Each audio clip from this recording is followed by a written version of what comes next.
So, my friends, I have seen with quite some people and a lot of my clients that dropping the sense of self is the ideal that people are striving for. And that's interesting and it makes sense because a lot of teachers talk about that being the pinnacle, right? The amazing amazingness. And that's here not what I've experienced. Sure, dropping the self is nice, but it's a sensation in the body that opens up. And if you accept it fully, it will be beautiful and it will integrate nicely.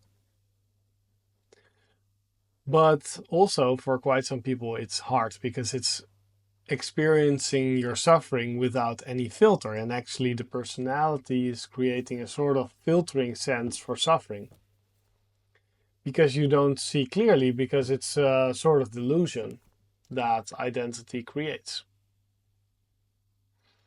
And to me, the real freedom is in the letting go of suffering. And yes, the dropping of the self is a sort of suffering, is a sort of conditioning which is dropped. So, letting go of conditioning by working, for example, with meditation to see things clearly and become more sensitive to what is, but also noticing our patterns and maybe deconstructing those, deconstructing our beliefs, inquiring deeply into what this is. What is this? Who am I? So always to get to see our suffering, but also to transcend it. And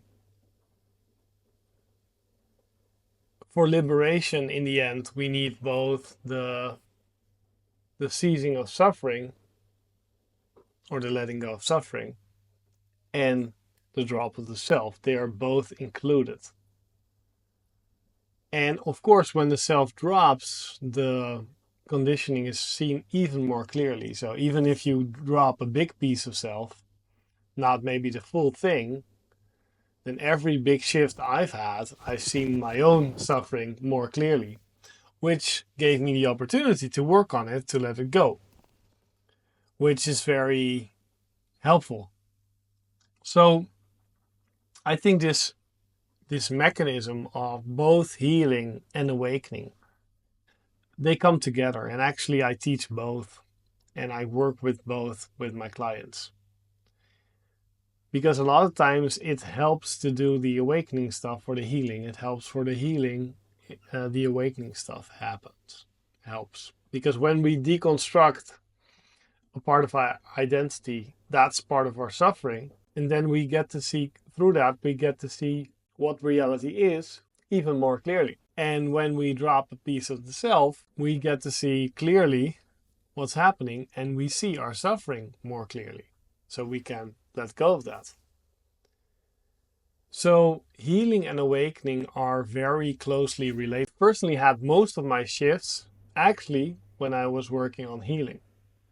When I was working on some limiting belief, letting go of a limiting belief. Usually then it dropped. And with that, the piece of self dropped. So most of my huge shifts have come, or let's say a substantial part of it has come by just working on conditioning actually. Because the self is conditioning, you could say.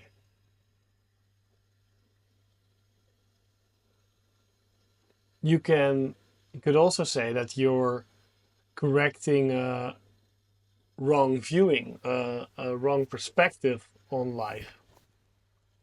And through that, you're cleaning your lens.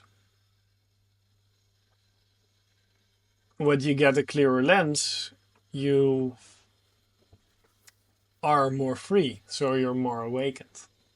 So awakening and healing has this beautiful relation to each other. And for some people, when they just focus on a certain awakening practice, the healing takes care of itself. For some people, if they just work on the healing, the awakening takes care of itself. But for a lot of people, we need to look at both aspects. So, curious how this works for you. If you're interested in my methods, I can help you with that. So schedule a free coaching call if you're interested in learning more about me and how I can help you with both awakening and healing. And I would love to connect with you. Always nice to speak to fellow travelers on the never-ending pathless path. Because there's always more to see, because life is infinite, and that's beautiful. So I wish you a lot of love, and thanks for watching. Bye.